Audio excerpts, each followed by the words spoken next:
নমস্কার, বাংলা নাটক .in-এর পক্ষ থেকে আমি রিম্পা দাস আপনাদের সকলকে স্বাগত জানাচ্ছি। ক্যামেরায় আমার সাথে রয়েছেন রণজয় দাস। আমরা পৌঁছে গিয়েছি জলপাইগুড়ির সৃষ্টি মাইম থিয়েটারের 15তম বর্ষপূর্তি উপলক্ষে আয়োজিত একক অভিনয়ের উৎসবে।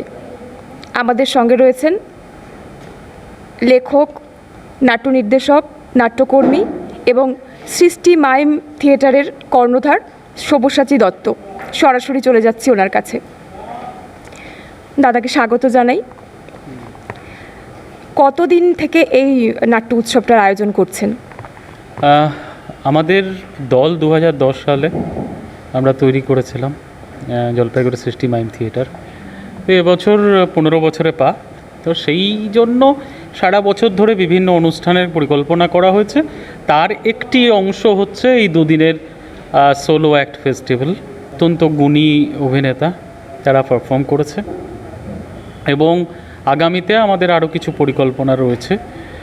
এবং সেই পরিকল্পনাগুলোর মধ্যে যেমন বিভিন্ন অনুষ্ঠান রয়েছে, তেমনি স্কুলে মূকাভিনয় সংক্রান্ত বিভিন্ন ওয়ার্কশপ, পারফরমেন্স, সেগুলোর পরিকল্পনা রয়েছে। এই যে উৎসবটা, এটা তো নিশ্চয়ই কোনো একটা উদ্দেশ্য নিয়ে করা আর কি। তো সেই উদ্দেশ্যটা যদি জনগণকে একটু বলেন, দর্শকদের আমাদের একটু বলেন। উদ্দেশ্য, যে 3টে নাটক হয়েছে, 3টে নাটক সমাজের 3টে বিষয় নিয়ে উপস্থাপিত হয়েছে। এই নাটকগুলি দেখলে আমরা সমাজে এখন যে ঘটনাগুলো ঘটছে, যেগুলো আমাদের সময়কে রিপ্রেজেন্ট করে, এবং এই সময়কার ক্রাইসিস, সেই ক্রাইসিস নিয়ে, সোশ্যাল মিডিয়ার ক্রাইসিস, আমাদের সমাজের দৃষ্টিভঙ্গির বিভিন্ন রকম সমস্যার ক্রাইসিস, শিক্ষা সংক্রান্ত ক্রাইসিস, এইরকম বিভিন্ন ক্রাইসিস নিয়ে এই 3টে নাটক তৈরি। এবং সেই 3টে নাটক এই সমস্যা বা এই ক্রাইসিস থেকে উত্তরণের কথা বলে, এবং সেই উত্তরণের কথা বলবার জন্যই এই ফেস্টিভ্যাল। সৃষ্টি মাইম থিয়েটার শুধু কি মাইমের উপরেই কাজ করছে, নাকি অন্য নাটকগুলোও প্রযোজনা করছে? সৃষ্টি মাইম থিয়েটার তো শুধু মূকাভিনয় নিয়েই কাজ করে, কিন্তু মূকাভিনয় করতে গেলে শিল্পের অন্যান্য সমস্ত ধারা কাজে লাগে। সেই জন্য আমরা সমস্ত ধারার সঙ্গে নিজেদেরকে শিক্ষিত করে তোলা, নিজেদেরকে দীক্ষিত করে তোলবার জন্য আমরা এই বিভিন্ন ধরনের যে উৎসব, বিভিন্ন ওয়ার্কশপ, সেমিনার, সেগুলোর আয়োজন করি।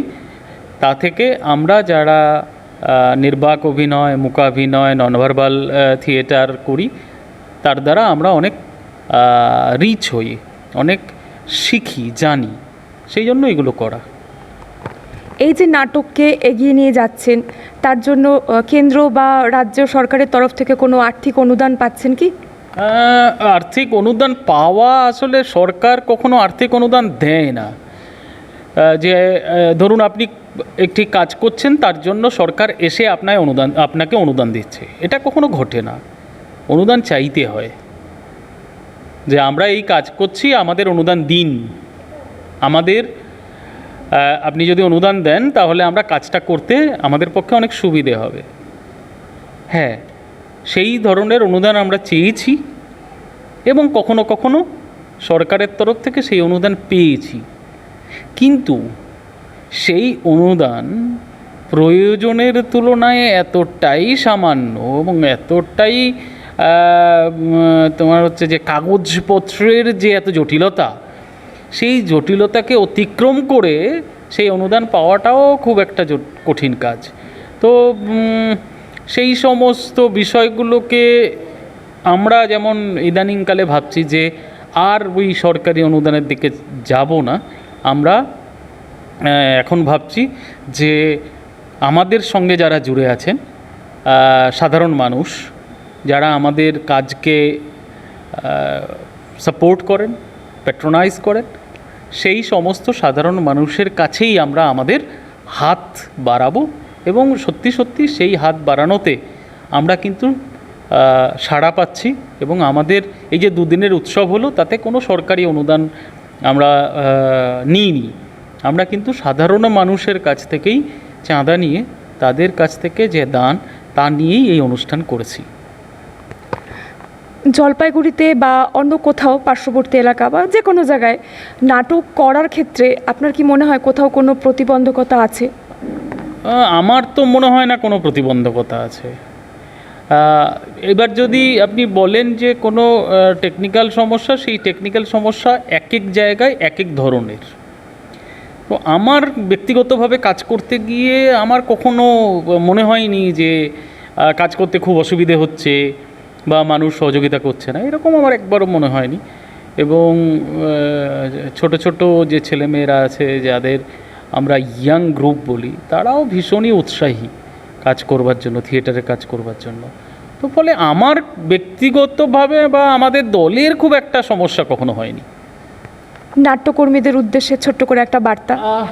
নাট্যকর্মীদের উদ্দেশ্যে বার্তা কি, আমি সেই জায়গায় বিলং করি না, সেটা আমি বলতেও পারি না। তবে আমি আমার কথা বলতে পারি, আমি যে যখন কাজ করি, সে মূকাভিনয়ের কাজ হোক, থিয়েটারের কাজ হোক, আমি আমার দায়বোধ, আমার দায়িত্ববোধ বা আমার মনে হয় যে এই কাজটা আমার করা উচিত, সেইভাবেই করি।